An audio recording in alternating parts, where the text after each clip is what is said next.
Uganda's only Cybertruck wrecked in viral crash.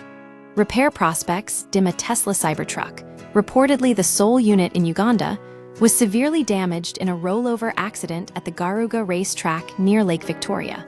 The incident, captured on social media, raises questions about the feasibility of repairing the vehicle in a country with no official Tesla support infrastructure. The crash and damage footage of the crash shows the Cybertruck entering a left-hand turn at speed. The vehicle appears to have lost control, rolling onto its side, roof, and eventually resting on the driver's side. The extent of the damage is substantial. All windows are shattered, the roof is severely crumpled, and body panels are beyond immediate repair. Limited repair options, Uganda lacks Tesla dealerships or authorized service centers. This creates a significant hurdle for repairing the vehicle. Parts would likely need to be imported, making the process expensive and time-consuming. Depending on the damage assessment, importing a replacement Cybertruck may prove more cost-effective.